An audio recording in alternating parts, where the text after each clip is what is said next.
Okay, so this is just across the road from where I just was. The reason I'm filming this is because I want to explain a contrast. So I said earlier, if you have enough sunlight and rain and so on. The barley behind where I was there a moment ago, so again, I'm still in a more city-like area. I mean, actually some of the fields we checked down in the Negev are actually near cities as well. There's a few of them where not. But this is actually a very important thing. So as you can see, everything down here is much lower, much younger, and there's a reason for it. Okay, when you start looking to agriculture, you realize something very, very simple.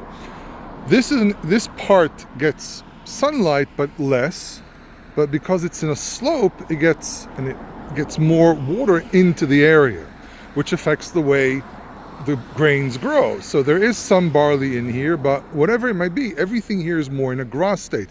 I am literally 20 meters away from the other place where there was standing grain. There was a lot going on. Here, everything is much smaller, much lower, because the plants have no incentive to grow because they're getting a lot of water. Okay, so this is just to understand the effect of the type of field you check. So not all fields are the same. Like last year we had the problem with my colleague found around the Zevulun Valley this area where there was plenty of barley. Some people dismissed it being, oh yeah, but this is not a proper field. Others said, well, maybe something happened there.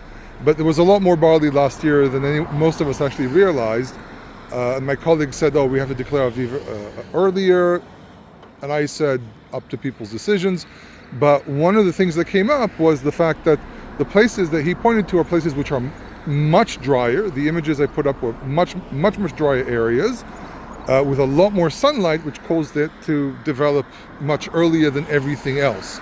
So again, there's a question here, what type of field do you have, what kind of soil it is, how close it is to a water source, is it on a slope, is it on a more of a podium, presenting it to the sun and less rain, lots of different things that affects these things. And this is why a lot of the work that people do on the Aviv, I have questions, not because I don't trust them, but because mostly due to the fact that I never hear anyone bringing up these things. Even back in the day when I was with much more professional people, some of these things were never actually brought up, and it's quite important. And again, we also have the issue of cultivated versus wild, which one was the one they used. By the way, it was cultivated, not wild.